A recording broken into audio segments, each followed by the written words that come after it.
So, are you a software engineer who's about to embark on the incredible journey of motherhood or even parenthood? In a lot of ways, maternity leave really is a dream. Relax and take it easy until your little one comes, and then focus on cuddles and snuggles and bonding with them. But it does come with its own set of unexpected challenges that can catch you off guard. From juggling projects before you leave to staying connected with the ever changing tech landscape, it's a bit of a struggle.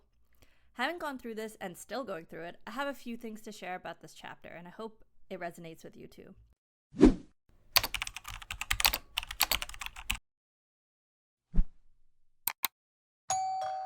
Hey everyone, and welcome back to my channel. I know it's been a while, but I'm here to talk about a topic that's very personal to me, and I imagine to some of you as well: the unexpected challenges of maternity leave as a software engineer, specifically here in Canada. So without further ado, let's jump right in.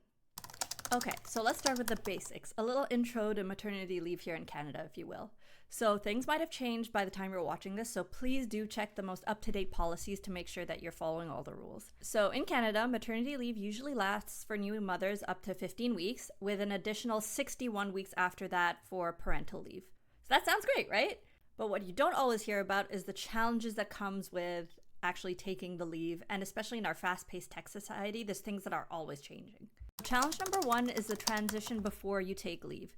So as a software engineer, you might feel a lot of pressure to finish all your work, complete all your projects before you leave. And it gets really overwhelming, especially for me, who was also going through a few team changes at the time. But the important thing is to have a really close connection with your manager, talk things out. I personally actually started talking to my manager about taking leave about 4 months after I found out I was pregnant, just to get the ball rolling, and because I was starting my maternity leave a little early. So there's always a bit of a fear of leaving projects in a bit of a weird state or handing them off to your teammates to finish off. You feel like you're not really getting that project over the finish line, which can be hard to deal with. The second challenge is keeping up with the quickly changing tech landscape while you're away. So the tools, the languages, a lot of it can change over the few months that you're away. And at least for me personally, it was pretty daunting to have the idea that I'll have to go back to all these different things that we're using. So I recommend setting aside some time, either for some light reading, to stay up to date with tech news, or even to take some online courses just to keep up to date. The third challenge I faced was maintaining a healthy balance of, well, everything really. So similar to a work-life balance, there's a lot on your plate right now. You have baby, you have to take care of yourself as well. You also have to follow your passions if you can and have time for it, because it's going to maintain your own sanity. And of course, there's always life commitments that come up.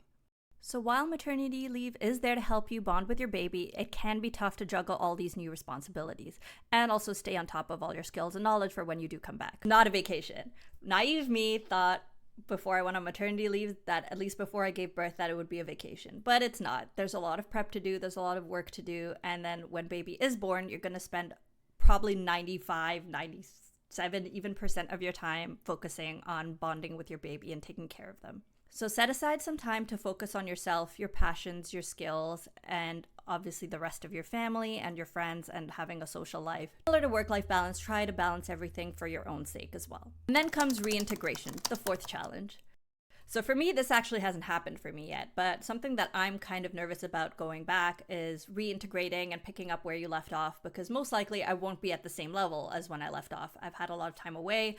I've only been looking into tech news and such in my free time, so I'm not working on it the same way I was every day back then when I was working. And of course, you're probably worried about team dynamics and re-entering this new flow that's probably been working like a well-oiled machine until just now when you are coming back in. Just remember, it's a process and it's okay to ask for help. Everyone knows that you're stepping back into your role and things have changed since the last time you were there. So just keep an open communication line with everyone around you. All right, so here's some tips for all of you who might be going through something similar soon, are going through something similar, or at some point in the future are planning to go through something similar. So first off, communicate with your team. Keep communication lines with your manager and the rest of your teammates open and clear so that everyone's on the same page about what's going on and any help that you might need, either transitioning out into maternity leave or coming back. Tip number 2 is plan ahead. So this could be documenting your projects before you leave so others can pick up where you left off. Also, when you're going back, same thing as before. Try to keep your communication lines open so that you have as smooth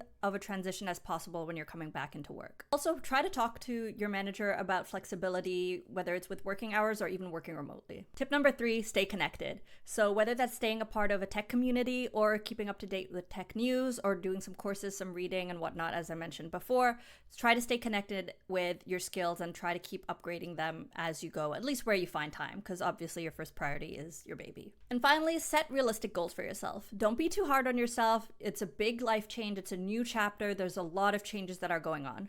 Don't pressure yourself to be up to speed right away. It's going to take time, so give yourself some grace. Thanks for joining me today. I hope all you new moms or those of you who are planning on going on maternity leave or even parental leave found this useful. I hope this video gave you some insights into what to expect and how to deal with all those unexpected challenges that might come your way. So don't forget to like, comment, and subscribe, and please tell me your maternity leave stories down in the comments below. I'd love to talk to some new moms and tech moms in the comments below, or those of you who are planning to be in the future. I'll see you all in the next video.